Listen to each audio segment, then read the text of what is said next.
Thank you, Mr Chair.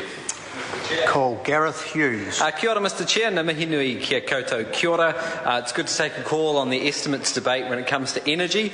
And when you follow that contribution from the member, you see everything this government is doing to support the industry. In this sector, they're quite happy to pick winners. They're quite happy to throw the taxpayers' money at specific sectors. But what I want to look at in my speech is the economics, because I think it's foolhardy, it's short-sighted. It's not even in our economic interest for us to be picking winners in this sector when there are so many other better sectors we could be doing it.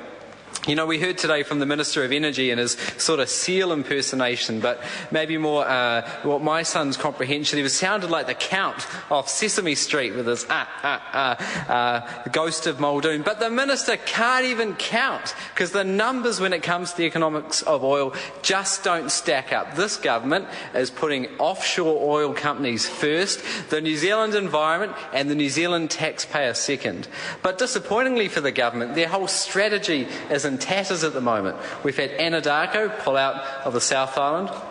We've got New Zealand Oil and Gas pulling out. Their strategy is in tatters. They've got no plan, because they came to the country in the budget and said, our plan is we're going to drill it, mine it, frack it, cut it, sell it. They're trying to do the cut it and the sell it plan, but New Zealanders are standing up like they are on the assets and saying there are better options. This is not the only option to drill it, mine it and frack it. But when you look at the economics, it doesn't stack up, because the government's talking about they want to grow this as an export industry. In the best year, we're talking about just over $2 billion in exports. Now, it's good to be earning foreign currency, but what they don't point out is that still oil is one of our, if not our biggest import. It's 16% of our imports, $8 billion. So if we're going to become an exporter of oil, like the Minister's briefing points out, we've got to massively increase our production of oil. The only way we're going to do that is drilling deep, very deep down, and that comes with huge risks. We saw in the Gulf of Mexico the blowout there cost $40 billion to date. It's in the exploratory stage, which we may see Petrobras doing off the coast of the East Coast, which is the most dangerous phase. It's not about just having a poke around. You're having a poke around an environment where you don't know the conditions. You don't know if there are gas bubbles. You don't know all the threats. That's its riskiest point.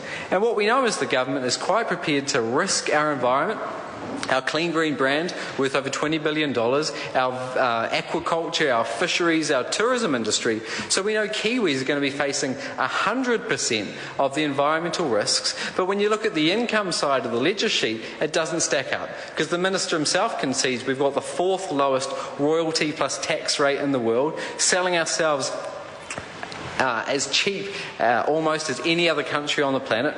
We know the government's made a sweetheart deal for the oil industry. They've put 12 jobs on the skilled shortages immigration list, so we know what jobs there will go to foreigners. We know in Taranaki, which the Minister likes to put up on a pedestal, it's got the lowest percentage of workers to GDP of any sector in the economy. So if jobs are your problem, which it is in New Zealand with an unemployment rate highest it's been since 1994, 6.8%. If jobs is what you want to do, this is the last sector you'd look at to be providing jobs, the lowest percentage per GDP. We know it's going to be foreign workers. What we also know is the companies involved are predominantly offshore, so the profits are going to flow offshore. So what we know is for 100% of the environmental risk, we're going to see the 4th lowest government take in the world. We're going to see numerous tax exemptions. We're going to see the profits flow offshore and hardly any jobs for New Zealanders. It doesn't stack up. If you're going to pick winners, pick the smart winners. Look to the future. Look to the smart economy.